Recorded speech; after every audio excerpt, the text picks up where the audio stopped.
Welcome to the Fierce and Fit Mentor Podcast. I'm your host, 𝗕𝗿𝗄𝗃, a holistic health coach dedicated to helping women over 40 achieve their fittest, fiercest selves. Each week, we'll dive deep into the unique challenges of menopause, including belly fat, weight gain, muscle building, hormonal imbalances, and more. These episodes are recorded live from my free Facebook group, Fierce Women Sculpting Powerful Bodies and Champion Mindsets. Be sure to check the link in the show notes to join our incredible community and access free content, challenges, and resources designed just for you. We're in live 212, and this episode is called How to Fix a Broken Metabolism, the Truth You've Never Heard. Now, this one is a really fascinating live, so you guys get ready for this. If you've come to some of my hormone lives or some of my DNA lives, you know, we're going to go deep into some science. So this is one of those types of lives where we're going to go really deep into the science behind metabolism. Okay. So we're going to do a quick intro. This is the Fierce Woman community where we sculpt powerful bodies and champion mindsets. We have some wins that I want to celebrate today. So first of all, I want to give a shout out to 𝗕𝗿ცი𝗸𝗲. If you are on here, hearts, stars, everything for you, because she just joined the transformation program. She has been with us for a long time, for a couple years now. And she, has done the Bio Revive system. And she just on every single live, super hungry to learn. And she finally made the leap into the transformation program. So I'm super proud of you, 𝗕𝗿cy𝗸𝗲. And she's a gorgeous woman. If you've ever seen her posts, she's very beautiful. And now we're going to just match her body even more. So 𝗕𝗿cy𝗸𝗲, lots of hearts to you. Give her lots of hearts. Kelly Couture, if you're on here, I think she's working tonight. She also joined a new program. She joined our FFF group coaching program. We have another lady joining the group coaching program tomorrow. And so we are uptaking for the FFF group program for 2 more weeks. And everything I talk about in this live, you're going to be able to tackle these things about improving your metabolism in the FFF program. We posted a picture of this gal in one of our FFF programs who belly went from here to almost flat in 8 weeks. So if you want to see that picture or that post, I want you to put FFF below. Okay, I want you to put FFF below. And then I have another really exciting win. So I want to celebrate 𝗕𝗿𝗄𝗃. Well, first of all, everybody on here, please give 𝗕𝗿𝗄𝗃 the thank yous. She is part of the U.S. Navy. Obviously, she's retired now, but she was part of the U.S. Navy for, I think, 20 years. So thank you for your service, 𝗕𝗿𝗄𝗃. But this gal, when she came to me, she's still pretty fit. You could tell, right? She's been in the U.S. Navy, but over the years and getting older, she's gotten fluffier, the fluffy middle that most of you may struggle with. And she just like, no, I want to get back to really lean and fit. And over my transformation program, she has completely she's completely transformed her body back to probably where she wants. She's achieved her goal. She's tightened in. I call her, she has the cinched waist. You guys ever see a cinched waist? So she's brought her waistline in, and I told her her body looks like she's ready to compete at base. So not when you're ready for a competition stage where you're ripped and jacked, but the prime, when you prime a art canvas with white and it's ready to be beautifully designed. That's how her body looks like. And I'm going to do a post of her next week because she looks good. And so just to give you some metrics, she's dropped 52.1 inches in total and almost 15 pounds. And she was already kind of lean. She wasn't overweight or massive, but she was fluffy. So dropping 15 pounds, 52.1 inches, and get this, she dropped 9.8 inches off her midsection, and she looks amazing. So 𝗕𝗿𝗄𝗃, just huge hearts to you. And she has obviously transitioned into muscle accelerator actually. And I'm working with her a lot on form and really making her workouts even more difficult to get that lean tight body that she already has, but to shape it even more. So super proud of you. I want all of you to tell me, because we're going to get into the topic here, how many of you feel like your metabolism is either broken, damaged, or slowed down?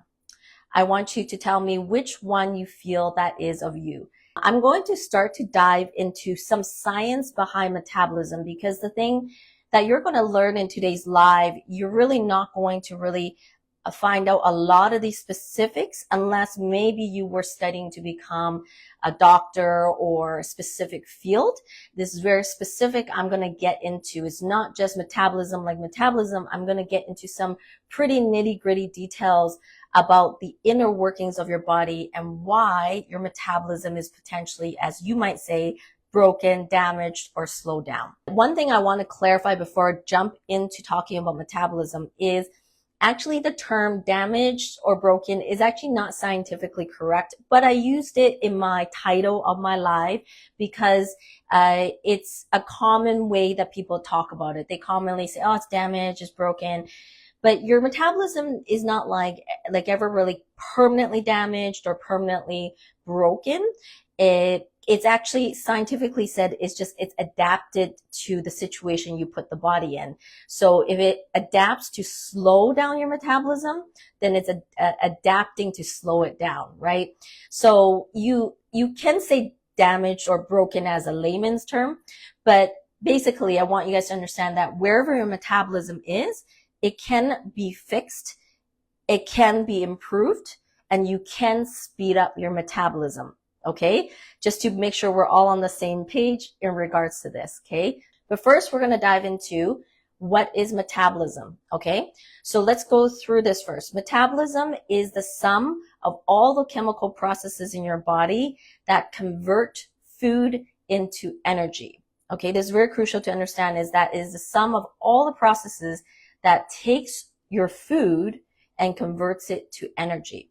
Now, it's for billions of processes in your body, but there are 6 areas that it, regulates for you, okay? Number 1, you need that function in order to stay alive, of course, right? So it helps you stay alive.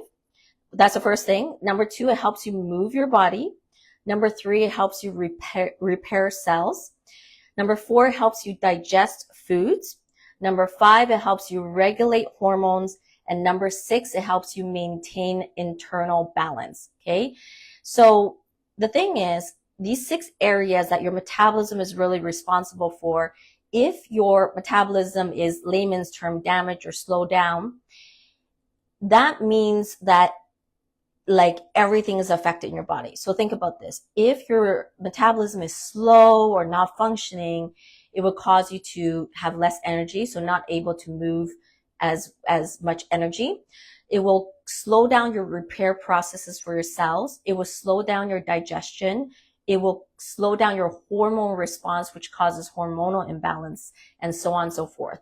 So your metabolism is extremely important. And today, because I'm going to go into some deep science, this is why you guys have to listen very carefully what you have to make sure that you do, I do. Okay, I know somebody on YouTube once said, you always say you have to do this.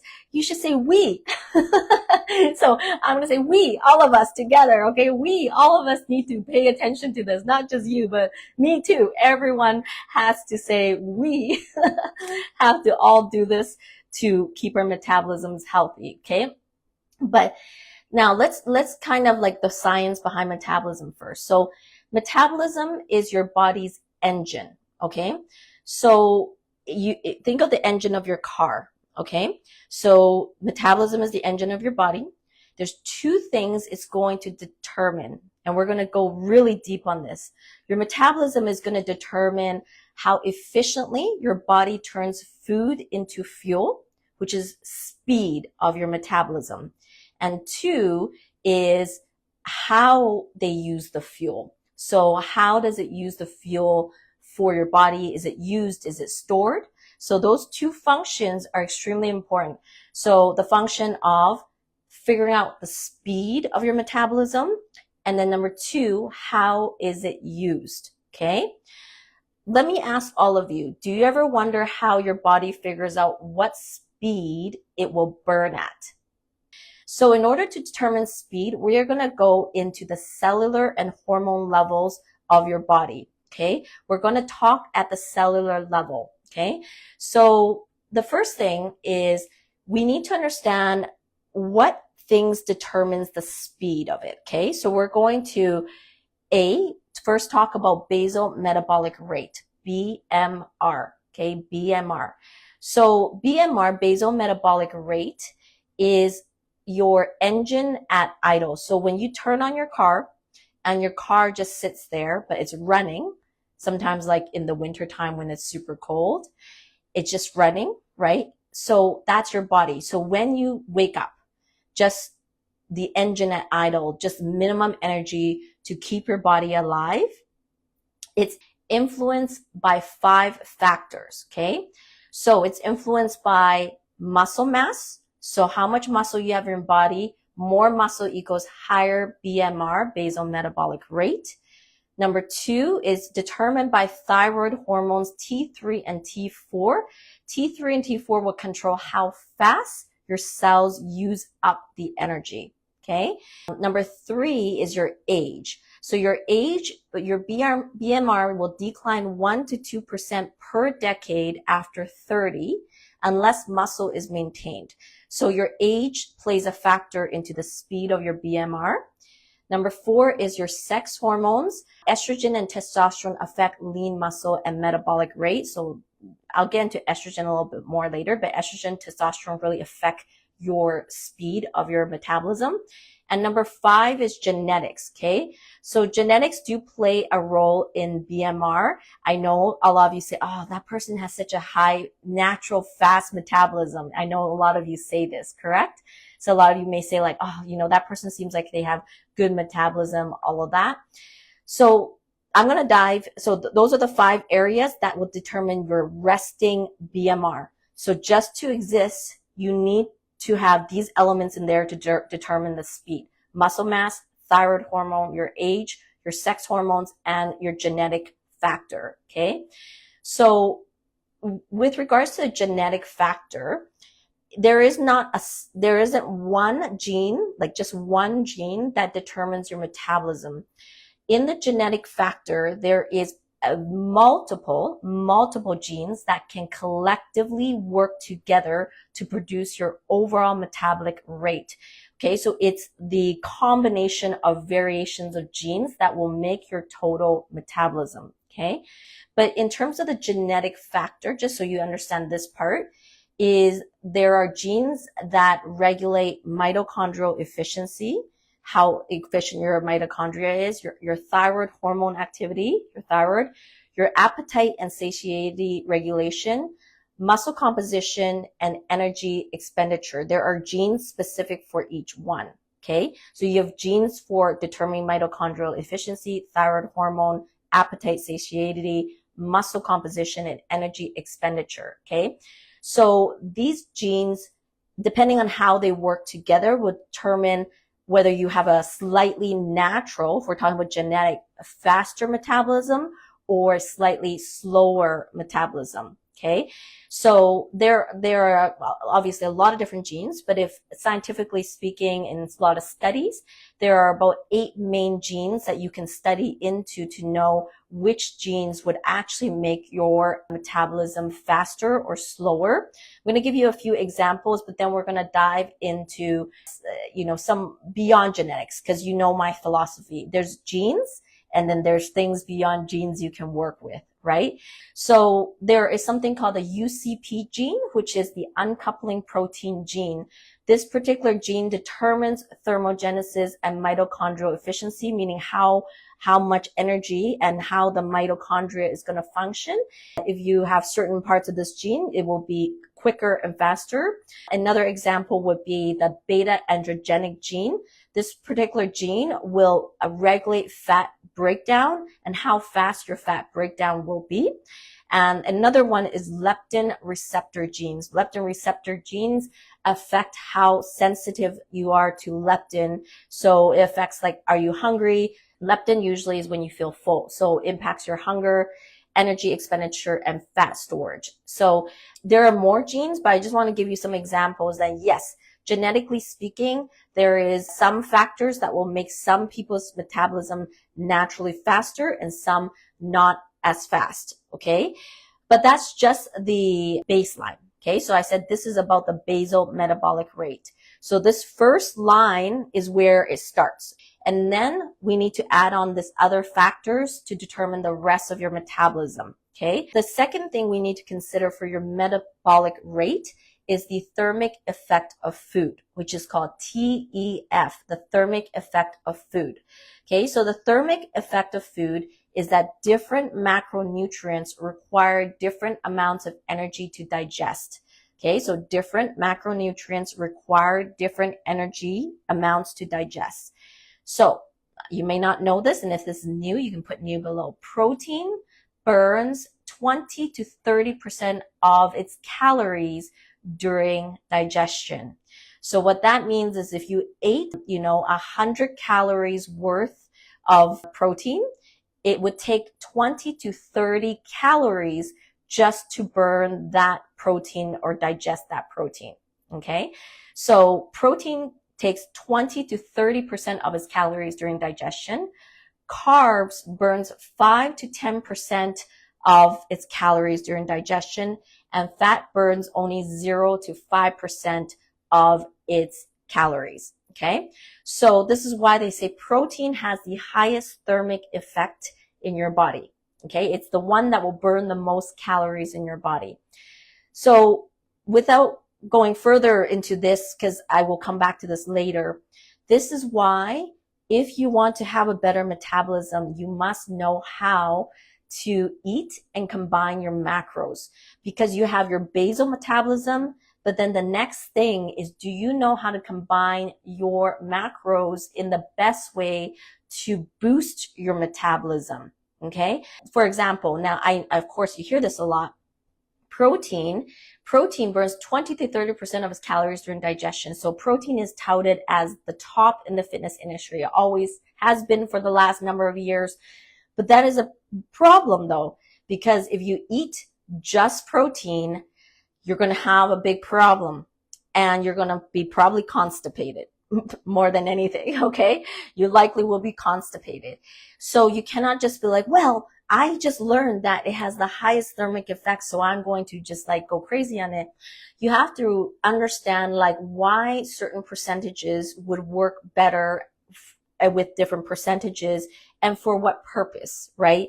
So this is where I really believe understanding your menopausal macros is really important, where the specific percentages of macros for a menopausal woman is beyond just the necessary needs of your body, but it is about the hormone response to those macros.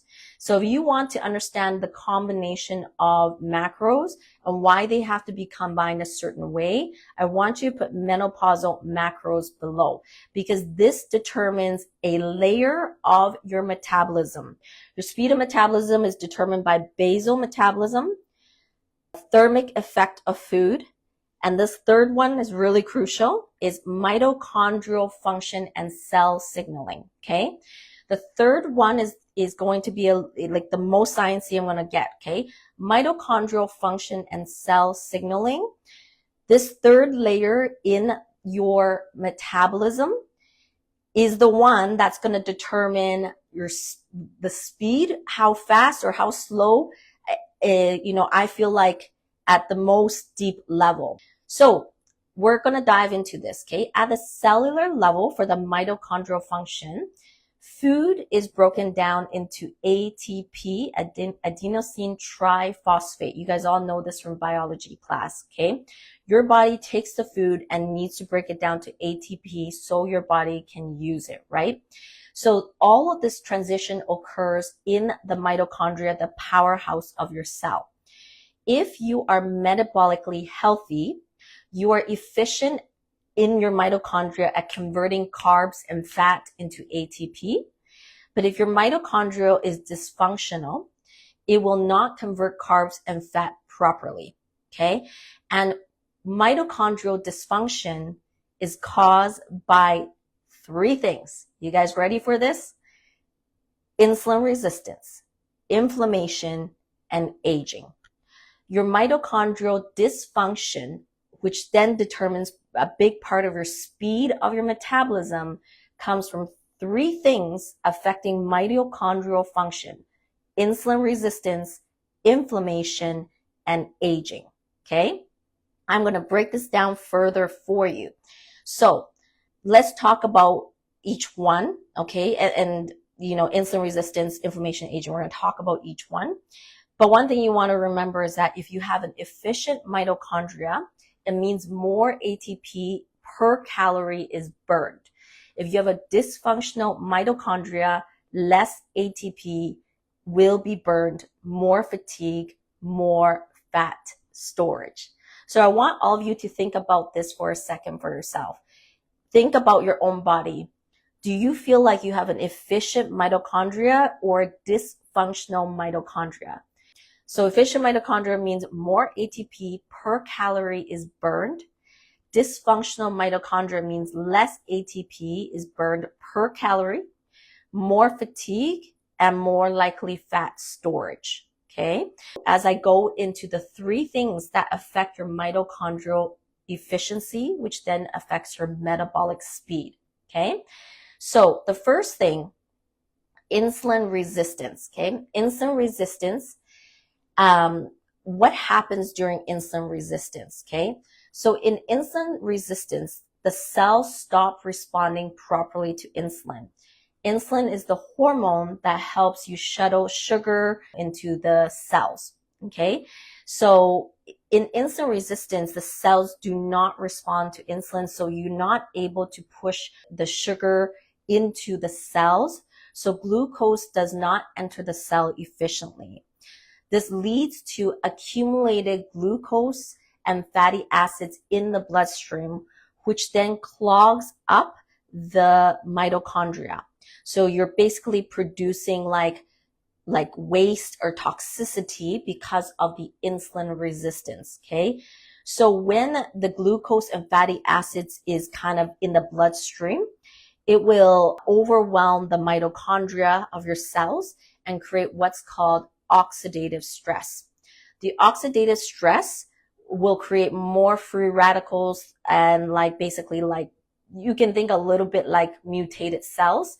And so when you have insulin resistance, as I said to many of you, most menopausal women, as you go into 40s, the beginning, then 50s, then 60s and 70, most of you potentially have insulin resistance because it tends to happen as you age. Okay. And when this happens, you have to understand when you have insulin resistance, that means there is accumulation of sugar or glucose or fatty acids in the bloodstream. And this creates a huge load and stress on your body, and it affects multiple pathways. Okay. So when it affects multiple pathways, this is going to affect less glucose uptake into your muscle, which is called the GLUT4 translocation. This particular damage or dysfunction means you're going to probably have problems building muscle, less glucose uptake into muscle. You will potentially have a disruption of the Krebs cycle, the TCA cycle, which causes poor ATP generation, means you don't have as much energy. A third thing with insulin resistance is you will cause beta oxidation of the fat cells, which means that impairing the beta oxidation of the fat cells, as in it cannot oxidize the fat will be stored. Okay. So what does this mean? Is if you are insulin resistant, which most menopausal women potentially are, then you have trouble building muscle. You'll have poor energy, and you have a signal in your body telling it to store fat instead of burning fat. Okay. So this is just to help you understand why it is really important to address insulin resistance. Now, how do you know you have insulin resistance and a slowed metabolism? Because you can tell they're connected now. How can you tell that you might be insulin resistant and have a slowed down metabolism? Okay. I want to tell you some of the signs of insulin resistance, and I want you to put it below if you struggle with some of these things. Okay. Because this is you identifying for yourself, are you insulin resistant, which a lot of you are. Okay. Number 1. So put it below if you are. You have stubborn belly fat, particularly around the waist. You have energy crashes after meals. You might have cravings for sugar or carbs. You have low energy. You have elevated fasting glucose. This one you have to fast, but when you do the test, you have elevated fasting glucose. You have high insulin when you're being tested, even if blood sugar is normal. So meaning your insulin hormone is high, even when blood sugar is normal. You have high triglycerides. So when you're tested in your yearly test, you show high triglycerides, low HDL or high cholesterol. You have skin tags or dark patches on your skin. You have fatigue after eating. So put it below. If you feel like you have some of these symptoms, put it below. You have brain fog, which is a lot of menopausal women have brain fog, they tell me. If you have a waist circumference larger than 35 inches, you potentially have insulin resistance. So those of you who have a belly, some of you come to me with a belly, by nature, with that kind of belly, you are insulin resistance. Greater than 35 inches, insulin resistance. Feeling hungry or shaky if meals are skipped, so feeling like hungry or shaky, and potentially irregular menstrual cycles or history of PCOS. Okay, this is to help you identify, do you potentially have insulin resistance, which is one of the factors that causes mitochondrial dysfunction, which causes a slowed down metabolism. Okay, so put that below as that comes in. Okay, awesome. So now the second thing that is going to be really important that determines mitochondrial efficiency or dysfunction is chronic inflammation. Okay, now you might hear Clarice speak so much about this, but let me explain to you what's going to happen. If you have chronic inflammation, inflammatory cytokines like the TNF-alpha, interleukin-6, and CRP, C-reactive protein, those directly damage your mitochondria. Okay. In fact, if you have major diseases, like a couple of my clients that I know, they are regularly tested for CRP or interleukin-6. Cancer patients are tested for these types of things too. These compounds indicate high inflammation in your system. These types of inflammatory molecules will damage your mitochondria. When it damages mitochondria, it will produce a reactive oxygen species. So it damages like basically oxidative stress, to put it more simply. And then if it causes a reduction of mitochondrial biogenesis, meaning you will not produce mitochondria as much or as efficiently. This is because the inflammation cells damages the cells around it or the mitochondria. I once saw this from it was just something I saw maybe years ago when I was learning about oxidation, but it showed a picture of the cell having spikes, spikes on it. So imagine these inflammatory molecules going in and causing damage all around with the spike cells. Now, does it really look like that? I don't know. That was a picture I saw, but it's a good analogy of understanding what inflammatory molecules do to your cells, what it then does to your mitochondria.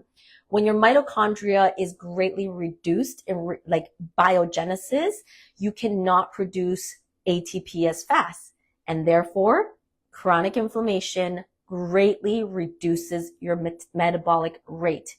So if you have insulin resistance and you have high inflammation in your body, oh my goodness, well, your body is under a massive load and you have a very, very slowed down metabolism.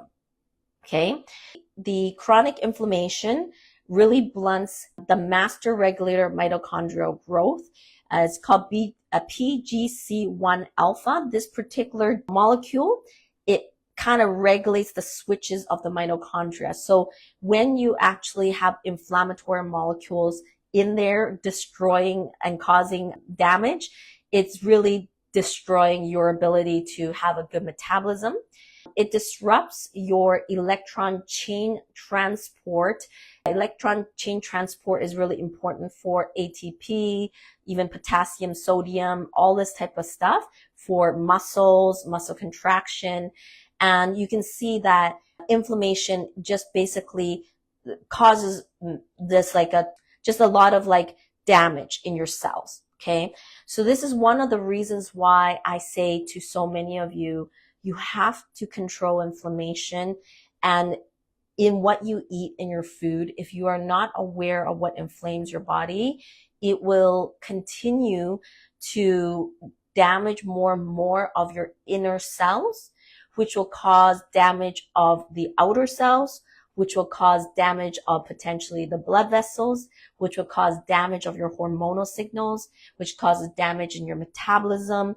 And of course, if you've done my course in inflammation, those of you who have, the number one cause of diseases in people and aging comes from the root of inflammation. And so if you believe you struggle with inflammation or know that you need help with inflammation, I want you to put inflammation below. Inflammation isn't just about I think that I know somebody said to me, I'm celiac, so I avoid gluten. That's great. But even if you avoid gluten, there's 100, well, maybe that's exaggerating, but there's probably 20 other inflammatory molecules you are not aware of in a lot of the foods that you eat. And I was sharing with my client the other day that I'm in Spain and I went to Greece. And I was really surprised because I thought that maybe things would be better over here. And I was wrong because boy, when I go shopping and I look on the shelves or take pictures of the labels and translate them from Greek to English or Spanish to English, I'm just astounded that these chemicals are also over here and are in a lot of the food. And if you don't know, you can have it back home when you travel. You have no idea that those things are all inflaming your body. So if you want to really improve your inflammation, I want you to put inflammation below. Remember, insulin resistance affects your metabolic rate, and inflammation greatly reduces your metabolic rate. Okay. It's like putting the breakers on your own metabolism. Okay. So put it below if you want to learn more about inflammation. Number 3 is aging. Obviously, we all know aging slows down your metabolism, but what actually happens? Okay. We're going to get more deeper into this. When you age, your mitochondria accumulates mutations in their DNA over time.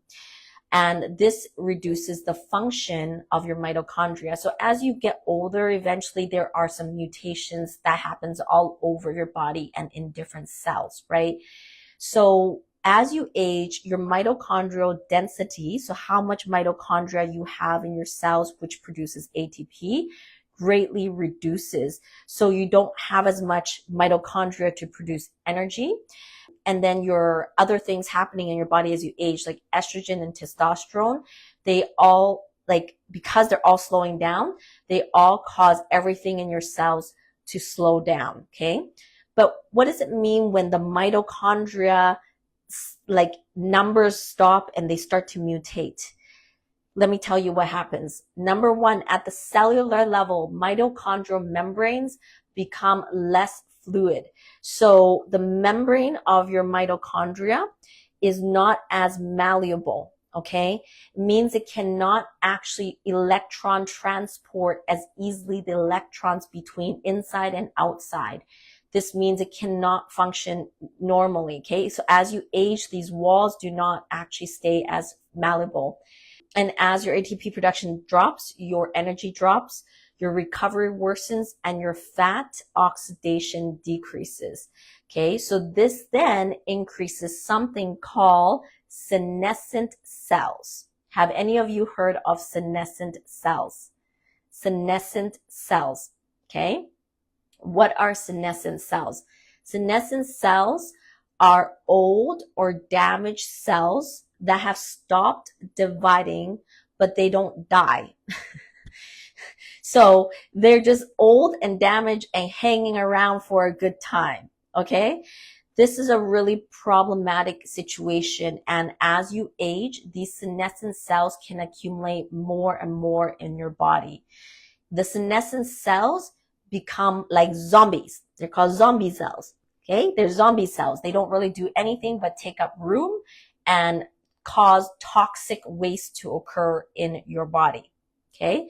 So the senescent cells are like zombie cells that stick around, but they have no more function. They don't divide anymore. And they basically are like releasing toxicity and disrupting like the signals, inflammatory. Like it's kind of like thinking about traffic. What happens when in traffic, a car breaks down on the road? What happens? Traffic stops, right?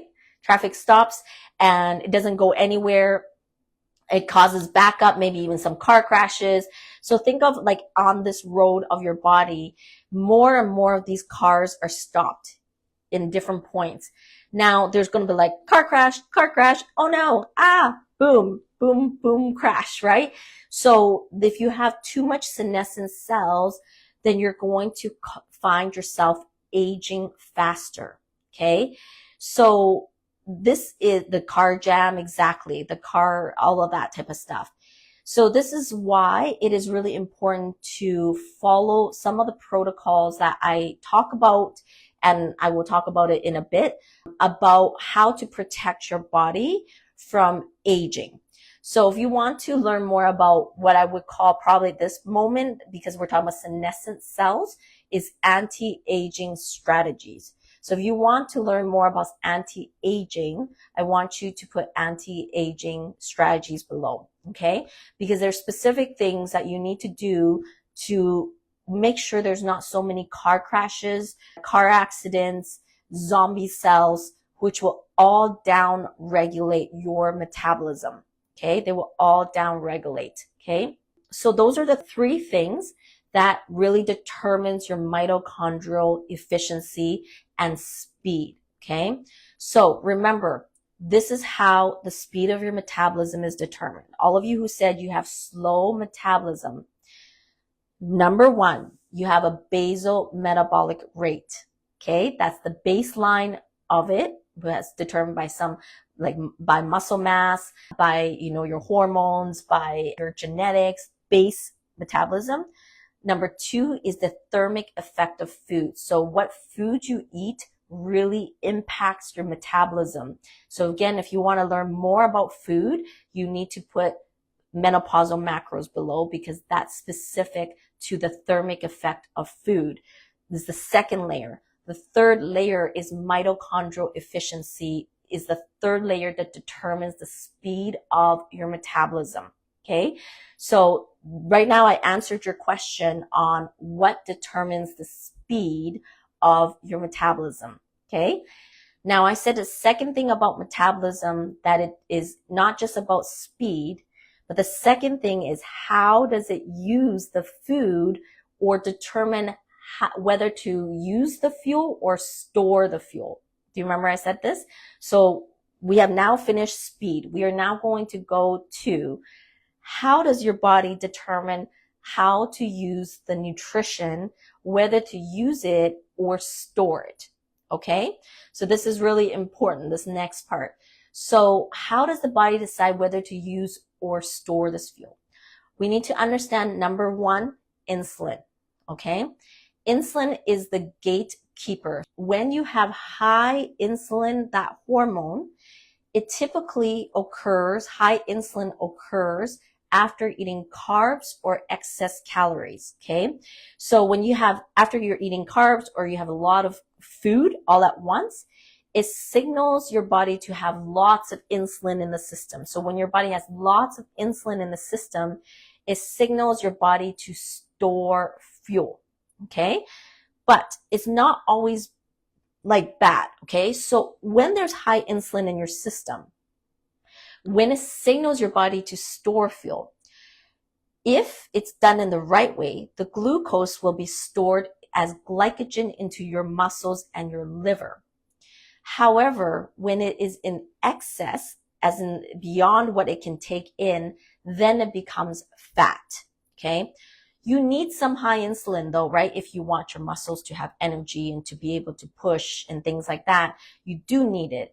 But anything that is in excess and it cannot manage this sugar load, then the excess becomes fat storage, right?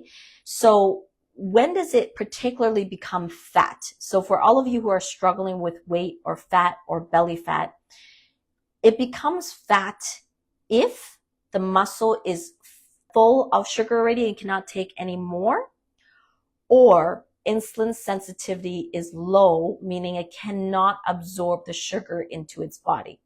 If it cannot absorb the sugar into the body, then sugar stays in the bloodstream super high, right? So this means you are likely to store fat if, one, you have poor insulin response, which is insulin resistance like I talked about earlier, or you overeat or don't know how to combine your macros, or you eat kind of like all over the place and these massive meals and different things like that, that you don't know how the partitioning of nutrition needs to occur, that will also cause you to have all that shuttled into fat storage, okay? So again, and like I mentioned earlier, if you want to learn more how you can like eat food in the right way, in the right kind of timing, and how it's done and partitioned in percentages, I already said it above, and you've already said it, you don't have to put it again, but it's like the menopausal macros and the timing of food, okay? It all matters, and put it below if you want more help in this, because this can affect your insulin, okay? And the second thing is low insulin, okay? Low insulin, so the insulin is either going to have a high insulin response, and the second response is low insulin, okay? When do you usually have low insulin response, okay? So low insulin is during either fasting or exercise.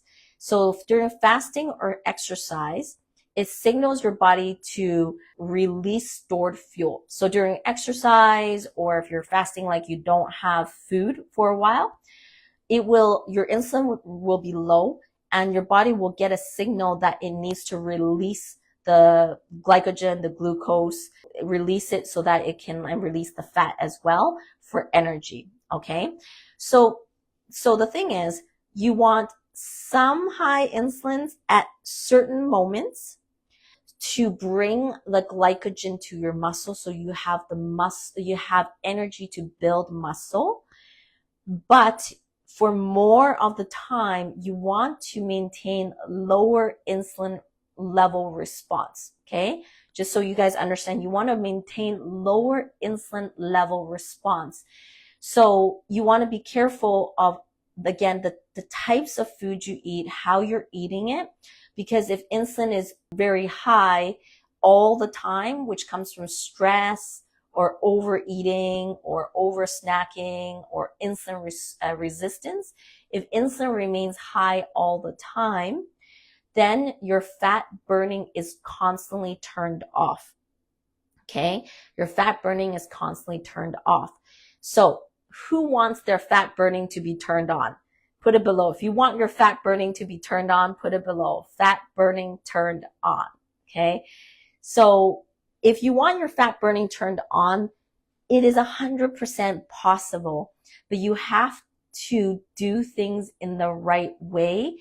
Again, I'm going to reference this in a little bit later on some strategies near the end, but you have to have it a certain specific way to turn on the fat burning.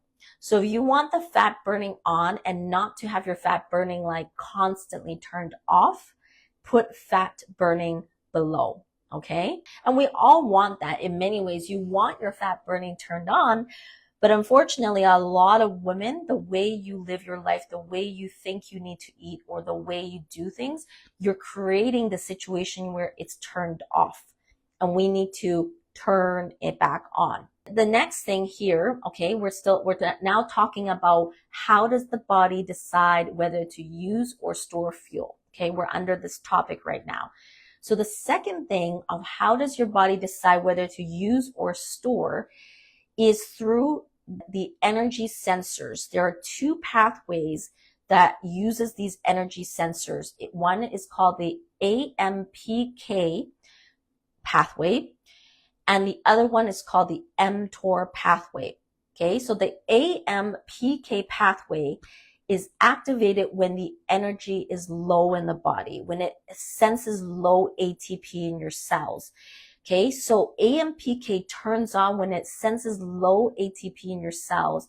And when it senses this, it tells your body to burn fat and glucose. So when it senses energy is low, the AMPK pathway will send a signal to the body that it needs to burn fat and glucose, and it really will help improve insulin sensitivity. Okay, so in some ways you want AMPK, yes, you want some of that.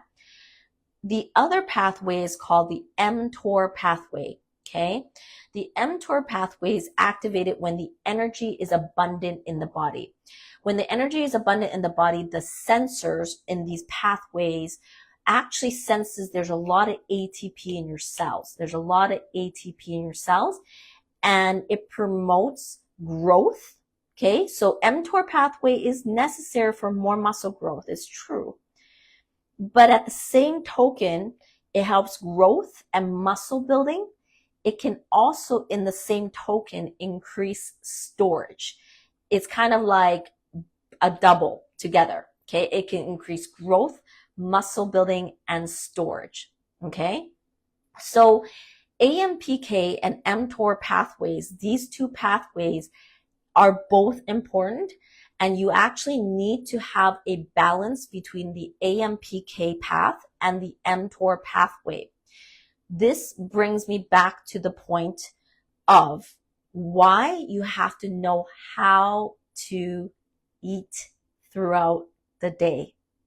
You have to know how to eat throughout the day, because it isn't about always AMPK and burn fat and glucose and all of that. Then you burn, then no muscle, right?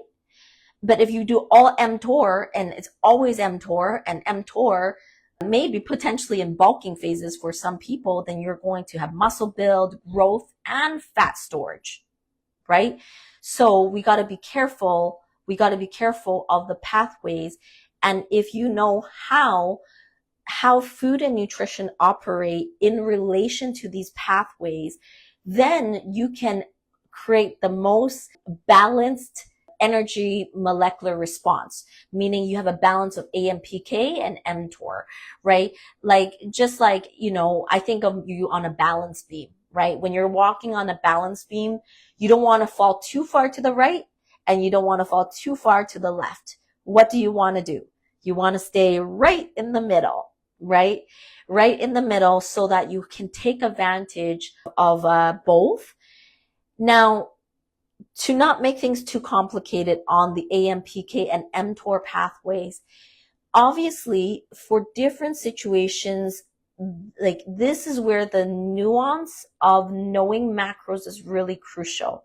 Okay, the nuance of knowing macros and how to adjust your protein, carbs, and fat ratios will affect the pathway and its response. So here's an example.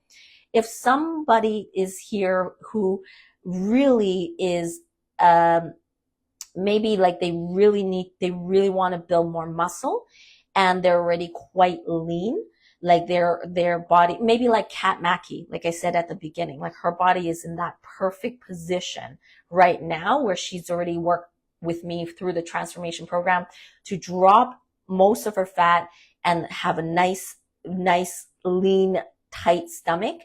She is in a position to have more muscle growth, and she doesn't have to worry so much about the fat.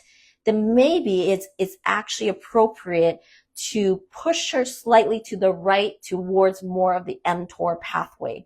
Okay, so this is why, again, understanding how you eat, how the macros work together is very, very crucial. So if you are listening to this and you want to understand like timing or how you eat, I want you to put timing or how you eat in the comments below. If you're like, you know what, like I feel like I'm just spinning in circles and I'm going to the gym and doing all this, but no muscle is growing, or maybe you're doing all of this, but the fat is not moving.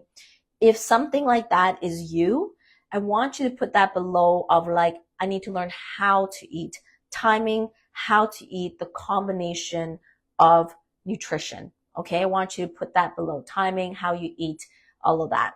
Let's now dive into, so I answered the question of what determines the speed of your metabolism. And I also answered the question of how does your body determine to store or use the food.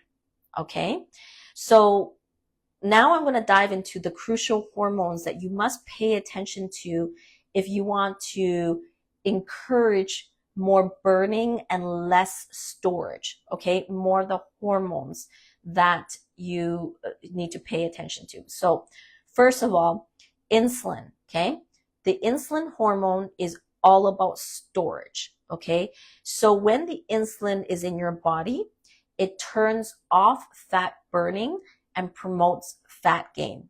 Okay, so in regards to this, you do not want constantly high insulin in your body. So knowing how to eat, how you combine your macros, how not to spike your insulin is extremely crucial. So first of all, insulin, you need to know how to control insulin. Okay, then if you know how to control insulin, you have a better ability to potentially burn fat. Secondly, cortisol. Cortisol is the stress hormone. It also is called the cortisol belly because if you are constantly stressed, that is the belly that looks like round or sticks out. This particular hormone, it actually, when it's in short spurts, like just in acute short spurts, it actually causes you to release glucose and fat. In short spurts, cortisol actually kind of is good for you because it releases a signal for your body to immediately use sugar, use carbs, use fat. However, chronic cortisol, when the cortisol stays super high in your system, then it isn't good because now you have too much of this release into your system, overflowing the bloodstream, and your body is going, oh my gosh, too much. What do we do? What do we do? Right? So think of this. What if I told you you were sitting there or walking through the streets and money started falling from the sky? What would you do? Well, everybody would be like, well, I would start picking up as much money and put it in my pocket or whatever, right? So same thing. So your body is like, whoa, it's raining glucose and fatty acids in my bloodstream. Time to put it into the fat pockets. So into your pockets, you're putting the money. Your cells are putting the fat and the fatty acids and glucose into your fat pockets because you have overloaded the bloodstream. And that's why you must control cortisol really well. Because if you don't know how to control cortisol well, the stress hormone, the inflammation in your system, or other things that causes stress, good luck. You're going to have massive cortisol. Correct, Debbie? Debbie has had a really stressful year. Last year, her husband got really sick. And what did we see, Debbie? Her belly just ballooned out because of cortisol. So cortisol has a massive impact on belly fat. Okay. How many of you struggle with belly fat and really want to get rid of your belly fat? Put it below. You want to get rid of belly fat, put belly fat. Because I'm telling you, a huge part of getting rid of that belly fat has very little to do with food, like just food, and just exercise. Don't get me wrong, they have impact, but I'm going to tell you right now that hormone, specifically insulin control, cortisol control, this is the key to dropping your belly fat. I don't care whether you starve yourself, overeat. I eat clean, Clarice. I think I eat clean. I go to the gym every day. That, and you still have belly fat. A lot of people, not everyone, but a lot of people, about 80% of the women we talk to. Because it is ultimately about controlling your hormones. as I have said so many times, and that is why it makes me a menopausal or coach for women above 40, 50, 60, because I don't just look at food or exercise. I look at your hormones. The hormones is the key. Okay. So insulin, cortisol. The next hormone to pay attention to is estrogen. Okay. Estrogen is the really good hormone. It is the hormone that helps you use fat and improves your insulin sensitivity. So estrogen actually helps you burn fat and maintain lean muscle. Okay. So this is good news, but also bad news, right? We know this. Good news for Oshone, who's rather young and still enjoys plentiful estrogen, but not so good news for those of you who are in 50s, 60s, or 70s, or 80s. Because we all know what happens most likely as you age is estrogen starts to drop. As estrogen starts to drop, then everything that estrogen is good at doing, which is using fat, creating better insulin response, now drops off. So this is partially why if you are in menopause, you are starting to feel like, whoa, how come my belly fat's coming on more? How come I'm gaining weight faster? And this again is connected a little bit to the hormone estrogen dropping off. Okay. So we'll come back to estrogen in a bit. The next hormone is leptin. So this particular hormone is responsible for satiety and energy use. Okay. When leptin is high, like higher, it will regulate appetite and tell you you're full. And it signals your body to be ready to use the body's resources and fats. So if you have good leptin response, it's excellent. If you have good leptin response, your body metabolism operates well. But if your leptin response is faulty or is disrupted, and I'll tell you, leptin response is disrupted by poor sleep, cortisol, estrogen dropping a little bit, and also the types of food you eat. So if you don't control that and your leptin is disrupted, then you're going to potentially turn off its ability to start to use the fuel for your body. Okay. And so leptin is incredibly important to control in a good level. Okay. And the opposite of leptin is ghrelin. So ghrelin is the hunger, the grr, like I always say, the grr, I'm hungry, right? The hunger signal, hunger hormone.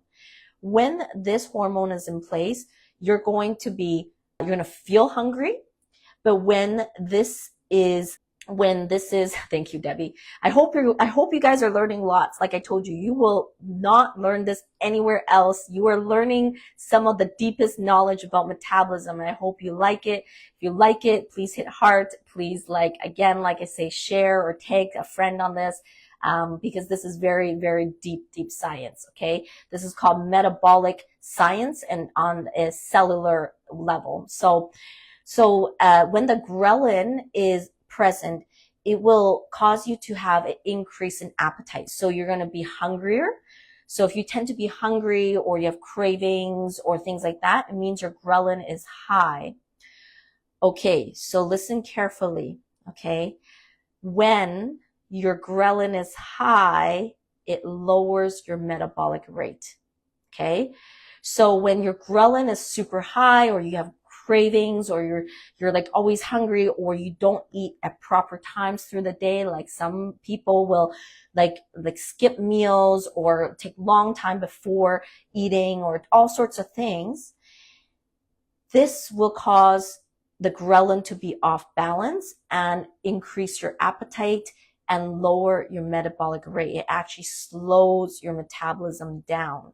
Okay. So if you're listening, you're like, wait, but like I thought you're supposed to have ghrelin and leptin. Yes, you need both, right? You need the ghrelin signal to become hungry and you need the leptin signal to feel full. We know that, right? Do you remember earlier I talked about the analogy of being on a beam? Okay. So when you're walking on a beam, you don't want to lean too far right or too far left or you'll fall off the beam, right? It is about the balance of ghrelin and leptin that we need to achieve. But again, how do you imbalance your ghrelin and leptin? You will imbalance your ghrelin and leptin with poor sleep. Poor sleep, lack of proper recovery will greatly disrupt leptin and ghrelin. Okay, so if anybody struggle with sleep, so if you struggle with sleep, it will greatly disrupt ghrelin and leptin signals in your body, and it greatly affects your metabolic rate. Okay, but leptin and ghrelin is also affected, like I said, by other things. So for example, your estrogen dropping affects ghrelin and leptin. Your estrogen affecting thyroid, if you have a slightly dysfunctional thyroid actually impacts leptin and ghrelin. And so all of these things means that you have to pay particular attention to how you eat, because some of the things in your body, it's like a delicate balance. You know, like when how when you're putting the money on each side of the little balance beam, the balance scale, you put one coin and it dips this way. You try to put half a coin on this side and it dips the other way. It's a balancing act in your body. And that's basically this, is to balance leptin and ghrelin with proper eating, proper timings, macro combinations, and making sure you have proper lifestyle things like good sleep, controlling stress, all of that, right? So, and then the fifth hormone. So I'm talking about all the hormones that affect your metabolism. Okay. So I said there was insulin, cortisol, estrogen, leptin, ghrelin, and the last one is thyroid. Okay. So when your thyroid T3 is high in your system, it will actually boost mitochondrial activity and improve cell turnover. So you actually want more like thyroid, good T3, a good functioning thyroid for a higher metabolism, because it causes more mitochondrial activity. Okay. So those are the hormones that you need to pay attention to in order to ensure that your metabolism is working better. Okay. So I'm going to summarize what I just said about those hormones. Okay. And the metabolic efficiency and fuel. So metabolic efficiency and fuel, which means how fast does your body's metabolism work, and how does it determine whether to store or use the fuel, is determined by these things. One, muscle mass and mitochondrial health. The more muscle mass you have, the better your metabolism, and the better your mitochondrial health, the better your metabolism. Mitochondrial health comes from controlling three things. Number one, control inflammation. Make sure you control inflammation. So you have to bring down inflammation. Number two, you have to control insulin resistance. Okay. And number three is making sure like your pathways for the AMPK and the mTOR pathways are functioning properly. When you're talking about like the pathways and aging, you need to make sure that your body's pathways are always going the right way. The pathways are going, like not too far right, not too far left. Okay. So you want to make sure that you are controlling all of this. Okay. Another thing, so you have muscle mass, mitochondrial health, hormone balance is the next. You need to make sure your hormones are balanced, okay? So your balance of hormones, insulin, cortisol, thyroid, estrogen, all of those need to be very well balanced. Let me ask all of you who are listening, do you feel like you have a good balance of insulin or cortisol or thyroid or estrogen? If you feel like it's not very balanced, I want you to put hormone balance below. Okay. If you feel like it's not very balanced. Okay. So put hormone balance if you feel like I need better hormone balance because there are like 6 hormones I need to take care of. Insulin, cortisol, thyroid, estrogen, all the things I said above, right? Another thing that determines your metabolism is food choices. Food choices like your macronutrient ratios, your protein intake, and your glycemic load. So how much your ratios of macronutrients is very important. How much your protein is important.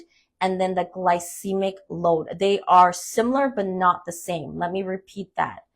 Your food choices greatly affect your metabolism. Your macronutrient ratios is the percentage of protein, carbs, and fat will determine your metabolic rate. Percentage of protein, carbs, and fat determines your metabolic rate as one of the top tier, if you remember listening to my earlier part of the live. So if you don't know your ratios for macronutrients, you need to put macronutrient ratios below. Food choices. The second thing is protein intake, is specifically how much of the protein you need is really important because the protein has the highest thermic effect in your body. So it has the most, one of the most important caloric burn, but it's like knowing how to use that protein. So protein intake is also really important. And the third thing, glycemic load, is knowing how much the food is causing the sugar to rise. So they're similar but different, okay? So if you're listening to this and like kind of like, wow, there's so much I need to understand about food, I want you to put, again, like nutrition or macronutrients below, because that will affect your metabolism. The next thing that affects your metabolism is stress and sleep, okay? Stress and sleep. Stress and sleep will directly influence cortisol and insulin. These two hormones are greatly impacted by stress and sleep. As I mentioned, cortisol and insulin both will slow down your metabolism if it's not controlled. Too high cortisol or too much insulin in the system both have a metabolic slowdown effect on your body. So you have to make sure you work on your stress and your sleep. And then finally is movement. So both your exercising as well as your NEAT, which means non-exercise activity thermogenesis. So when you're just moving around, doing things daily, those movement and exercise all affect how much your metabolism will be, okay? So all these things all affect your metabolism. And this is why, okay, if you've ever felt like, wow, why is it so hard to lose weight when I'm this age? Or why is it so hard to lose fat or belly fat at this age? Is because of that. If you follow me for a long time, I always say that it's not one thing that will change your body. It is the combination of many things together, which is what I call the menopausal protocol. Specifically, will target all these aspects to help your metabolism improve.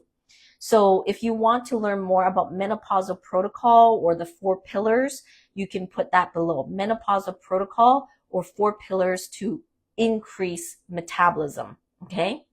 So this will increase metabolism. Okay, so once you guys, put that down and kind of get your brain out. So that's going to be the science base, okay? So the science base now answers why you might have a slow metabolism. If you missed the beginning of my live, I strongly encourage you to go back and listen and take notes. You will understand why your metabolism is slow or at the rate that it is. You will also understand why your body is storing more fat than it is burning. If you dissect and take notes of my live in the earlier portion of this, you will actually go, oh my gosh, I understand why my body is doing what it's doing and why I cannot lose fat. Okay. Okay. So this last part, you want to stay around for this. So I'm going to dive now into the truths you never heard about your metabolism. Now, I know I just went into a whole bunch of mind-boggling science that you're like, I have never heard of this. I'm like, this is new. This is cool, Again, if you enjoy or something you really learned, put it below. It always helps me to know like what you appreciate from the live, what you like, put it below. But this next part is I'm going to share with you what the common misconception of metabolism is, or what I hear people say. Maybe you could say common myths or errors of thinking of metabolism. So you want to stick around for this part, okay? So the first thing is, this might blow your mind. If it does, put a bomb emoji or something, okay? You can gain fat by eating too little for long term. Okay, I want to put this really carefully in your mind. For a lot of women I coach, this still is the truth for you. You can gain fat by eating too little, especially over a long time. So why do I say this applies to a lot of people and clients and all that? For example, eating too little will actually cause you to gain fat. Okay. So if you're like, oh my gosh, what? Like, I'm going to gain fat from eating too little? Yes, 100%. Chronic undereating lowers your thyroid hormone. It slows down your metabolism. So it completely halts the speed of your metabolism that I discussed above. Okay. And it increases fat storage around your belly. Okay. So if you eat too little, you are not doing yourself a favor. You will cause yourself to increase fat in your body. Okay. And so if you are struggling to know how much to eat for your body, I want you to put quantity. Put quantity. If you don't know how much your body needs, quantity of food. So we need to fix that. For those of you who are eating way too low, too little, do not eat so little because you are going to keep fat on your body. Okay. So that's the first kind of like truth. Second truth, this one I think more people know, is cardio is not the key to fat loss after 40, but muscle is. Okay. So long sessions of cardio or long sessions of Zumba or long sessions of whatever cardio, you name, biking, blah, blah, blah, is not the key to fat loss after 40. It is muscle. So you have to work on building lean muscle in your body in order to really boost that fat loss in your body. In fact, if you do too much, okay, I'm going to give you an example. So Tracy Norman, I just delivered her program. She came into the transformation program round 2. So Tracy, we're super excited for you. But Tracy did my program, got super lean, looked amazing, and then she left and did a whole bunch of amazing things, got her a registered nurse, I think, diploma. She went on to do lots of amazing things. And she went on to go and do running. She did, I think, a marathon run, if I'm correct. Tracy Norman's not on here tonight, but she's a nurse. And the thing is, her body was gaining weight again and belly fat. And I said to her, that is not a good thing for you to do for a menopausal woman. You know, starting to do a marathon and running and all of this type of stuff. Hey, don't get me wrong. I like running too, but if you do a lot of that kind of stuff, you're going to create hormonal imbalance, burning off a lot of your muscle, and your metabolism will actually drop. So you work harder, but your metabolism drops. Like crazy, right? So just because you work harder, you do a lot of cardio stuff, it doesn't mean anything good. In fact, you may be, I don't think the word, layman's term, they'll say damage your metabolism, but the more correct is say slow down your metabolism. But in layman's term is like you do more cardio, you could be damaging your metabolism in layman's term, which is crazy because somebody could be going to the gym, doing CrossFit, doing hard stuff, and actually slowing down their own metabolism. Okay, so this is actually super crucial, is MTP. I know those of you who follow me always say she says this all the time. Yes, menopausal training protocol. Menopausal training protocol is the way you need to train your body in order to create the balanced hormone situation in your body that helps your body lower cortisol as much as possible. Okay, but also boosts as much of the human growth hormone and insulin growth factor in your body. Okay. This is not a muscle building lie, but MTP, that's what I mean, is the type and combination of exercises you do will impact your metabolic rate. Okay. And building strength and strong muscles is one thing, but knowing the balance between all of the different things is crucial.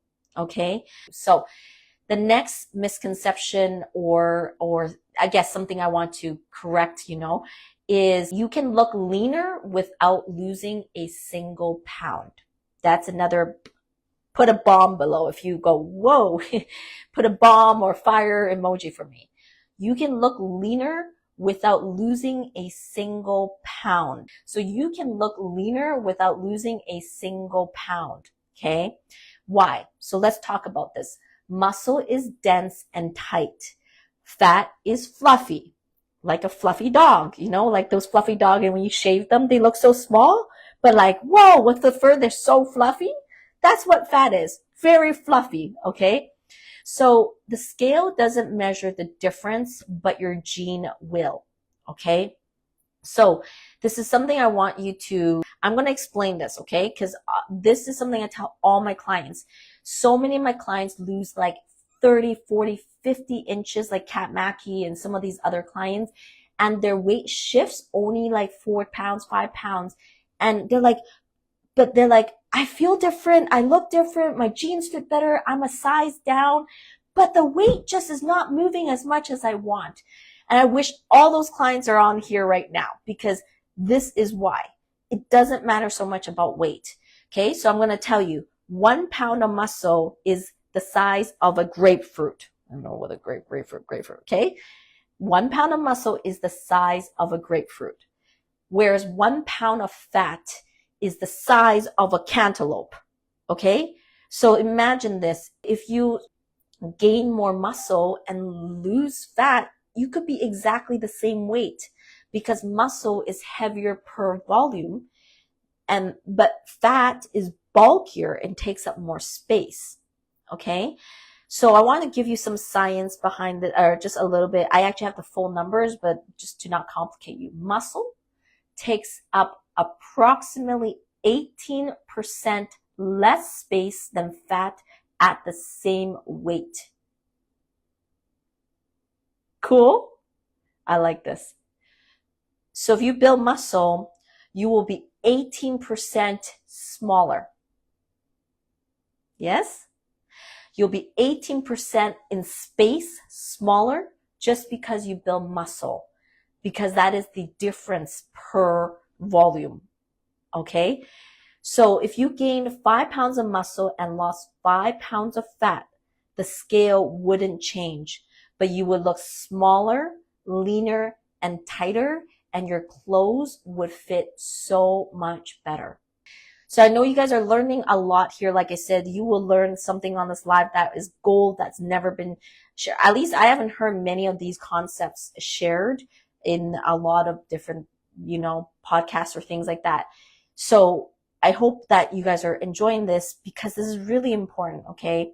I'm going to give you an example. I'm not going to obviously name names. One of my clients, she lost a full size down in her clothes, and in her upper t-shirt and in her jeans. She fits into them. The metrics show she's dropped so much. And her poundage, like her pounds, only shifted 3 pounds in total during our program. But she actually, because she works out pretty hard, she looks good in the picture. She looks like she's starting to really come in. And for a minute, she really had a mindset, what do we call it? Like confusion, okay? A mindset confusion. She was like, wanted to give up. She wanted to stop. She was like, I don't see the scale moving. I don't know if it's working. And I'm like, okay, hold your horses. Let's look at this. Look at all your metrics. Did you drop a size in your shirt? Did you drop a size in your pants? Did you blah, blah, blah, all this stuff? And then she's like, yeah, yes. I mean, I feel smaller in my body, but for some reason, the scale just won't move. Okay, so I want all of you guys to listen to this carefully. Stop looking at the scale. Okay, stop. And like Zeta, I said to her, She now has to put that scale away. She doesn't even get to look at it, you know? That wasn't her I was talking about, because Zeta is doing awesome in the program. But but for her, she just likes the scale a lot. She likes to jump on it every single day. And I said, no scale, because it's not about the scale. It's about metrics.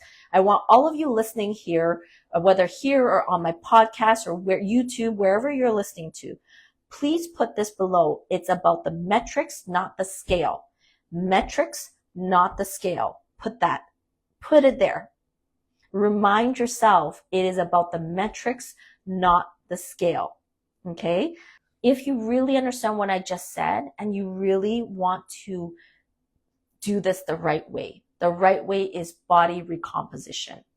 Body recomposition. I want you to put body recomposition is to lose fat and gain muscle. It doesn't matter what this weight scale number is. It is body recomposition. So that's number 3. And I'm sure it blew some of your minds. I saw the fire going, the bombs going, which is awesome. Okay. The next few maybe some of you already know, but it's good to talk about anyways. So stress, even emotional stress, can physically block fat loss. Okay. This is something I've had a conversation with a few of my clients in the past who have emotional things, emotional blockages, emotional things here. And stress is not always just physical stress, but if you are stressed here or emotionally you're blocked, it will physically block your fat loss. Okay? Because this is something that I think a lot of people say, no, I'm not stressed. Like I work out and I eat clean. And then when I dig into it, they're very unhappy or there's lots of things happening in their life. And of course, I understand everybody has different circumstances. However, that mental, emotional stress can actually block the pathways. I spoke about the AMPK pathways, mTOR pathways, your mitochondrial pathways. It can create blockages to it, okay? So cortisol increases fat storage, especially in your midsection, like I talked about. And when it senses any type of danger, your body will see fat burning as a threat.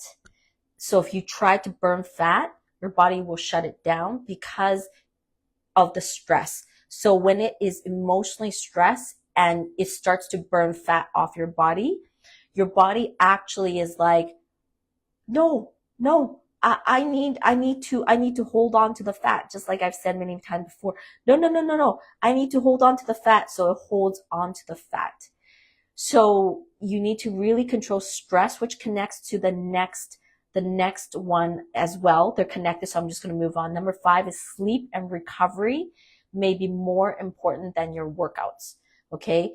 So sleep and recovery may be more important than your workouts. If you have poor sleep, you will have increased ghrelin, like the hunger signal, like I said, lower leptin. So again, you're disrupting ghrelin leptin. You will have more cravings, worse insulin sensitivity, lower motivation to move, and just overall, you kind of mess up the hormone signals. So sleep is extremely important. If your rest and recovery is not proper, then no matter how much you work out, it doesn't matter. You're not going to have great results. Okay. So having proper rest and recovery is really important. And I did it was called the Fierce Women Rest and Recovery Protocol, FWRRP live. I did this about 2 years ago. I still really good. So if you want to have the FWRRP, protocol or the live, then you can put that below. Okay. You can put that below. Okay. So the next thing is ready for this. Okay. Menopause doesn't ruin your metabolism, but muscle loss and hormone shifts require a different approach. Okay. So it isn't just because menopause that you can be like, it's all because of menopause and all of this type of stuff. The key is to look at like, okay, if I don't have proper muscle, then my metabolism is impacted. If I don't have proper hormone balance, then my metabolism is impacted. If I don't balance my macros, then my metabolism is impacted. If I don't sleep and recover properly, then my metabolism is impacted, right? So the key here is not just about, I'm just aging. It's actually the lifestyle things that you do. That's really important. The lifestyle things. So you don't need to do more. You just need to do different. But I want you guys to put this. You don't need to do more. You just need to do different. Meaning you need to take a different approach to like fitness, health, nutrition.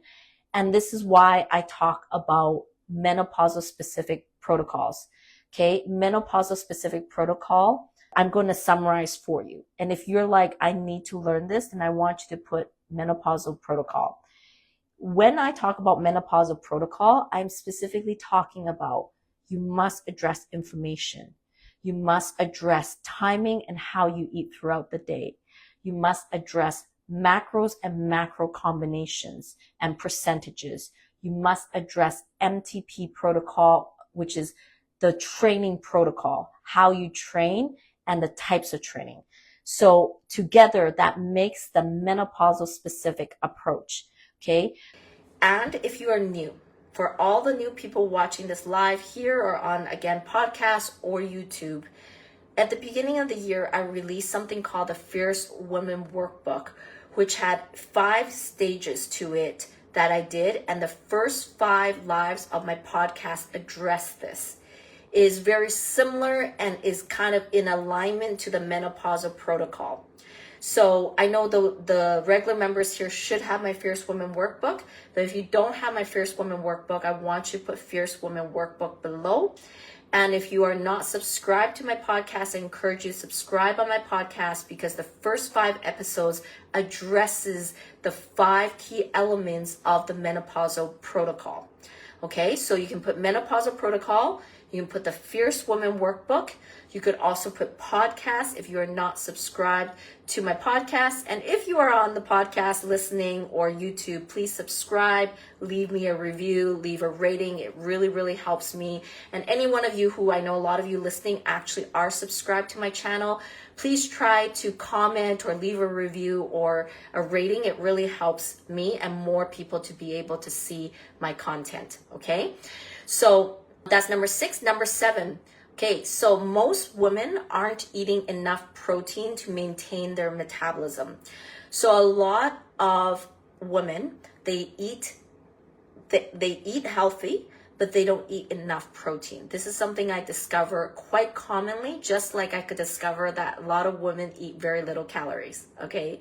So you need to make sure you eat enough protein because protein is such an important part of muscle building, of the thermic effect of metabolism.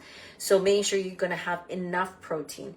You actually need to have quite a high level of protein macros as a menopausal woman, but you have to be very careful because you could easily push yourself into too much, or imbalance is more the word, imbalance, which will cause you to have constipation. Okay, I've had lots of clients tell me, I'm trying to follow this protein protocol, but I feel constipated. Yes, that's because you're not balancing your macros. You're not balanced. You need to balance your macros. Okay, so but if you eat too much, you will become constipated. So it's not just about a lot of protein, but you definitely need a high amount of protein. So again, if you want to understand the macros, put macros below. Okay, so yes, and I'm going to be, yes, the last point here, ladies. Thank you for sticking with me. I hope this is like eye-opening, like mind-blowing, things that you're like, wow, I learned so much on this live, okay? So the last thing is your metabolism isn't broken, okay? It's not broken, it's not damaged, it's just protecting you. This is a perspective I want you to have, because obviously I made the title of this live is your metabolism broken, because I want to speak in your language. I hear this from people, oh, my metabolism damaged, my metabolism is broken. But to correct it is that it's not actually broken, but your metabolism is protecting you. So what do I mean by this is your metabolism will slow down to protect you for what you're doing. So if you give it the wrong signals, it's going to slow down. Let me give you the example of the undereating. When you undereat, the reason your body is slowing the metabolism down is not because your body hates you. It's not because your body wants you to gain fat. The reason your body will slow down adaptively the metabolism is because it does not want you to die. So that is why, because it says, oh my gosh, this person is not giving me enough food. This person is not fueling my body. We got to slow everything down because, for example, what do you I'm thinking about thinking about a car, and I'm also thinking about a battery. Okay, both. But let's use the battery, the phone. Okay, when my phone is in 4% battery, guess what I do? I go and shut off all my extra screens that are open. I go on low battery mode. I turn my light super low on my phone because I want to save the battery, because I don't want my phone to die. And that is exactly the same as your body. Your body is trying to protect you. When you eat so low calories, it shuts everything down in your body, and it tries to store more fat because it's trying to protect you.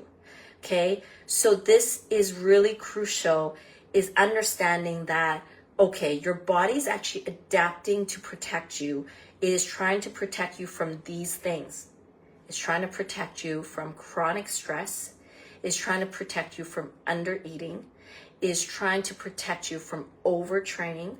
It is trying to protect you from inflammation and oxidative stress. And it is trying to protect you from imbalanced eating of macros and poor timing of your eating. It is all about protection of your body. Survival mode, like Phyllis says. Exactly. Okay? So the key is you need to learn how to protect yourself from yourself. If you have, all of you who are listening, if you have weight gain, slow metabolism, belly fat, okay, put it below. Like I said, if you have already told me, you don't have to put it again. But if you have weight gain, belly fat, slow metabolism, plateau, any one of those things, you put this below. Protect myself from myself. This is why your metabolism is slow or damaged or stalled, whatever you want to call it. Protect myself from myself. Because this particular situation is, if you understand why your body is doing this, you have all the strategies of how to do it. The solution to chronic stress, the solution to undereating, the solution to overtraining, the solution to inflammation, the solution to imbalanced macros. If you understand that, then you're like, oh my gosh, I can fix my metabolism. I can actually speed up my metabolism and have a healthy metabolism. If I told you you can have the healthiest metabolism you've ever had in your 50s, 60s, or 70s, better than you had in your 20s and 30s, you better believe it's happened. It's happened to quite a few of my clients. You can have a better metabolism in your older age if you understand what you need to do, okay? So protect myself from myself. If you feel like you do struggle with like undereating or chronic stress or overtraining or inflammation in your body or imbalance of macros or imbalance of hormones, protect myself from myself in the comments below, okay? Hopefully this added a lot of value. And like I said, this group only grows, and people can hear this message only if you guys are willing to share it. If you're willing to share it, or subscribe to my podcast, or rate it, or tell people about this group, or post in your feed about this group, this is the only way we can grow. And I always say, you guys learn so much in this community, on these lives, and don't be selfish and keep it to yourself. Share it with other people. Let people know and tell them to join the group, because the content you learn here, like Mimi, who's one of my Muscle Accelerator clients, like she has never heard of some of these content before, is crazy. So If you love this live, if you're like, wow, I learned so much, make sure you put lots of hearts. Make sure you go to your feed on your Facebook, share with other people, tell people to join this group. We only can grow if you help us grow.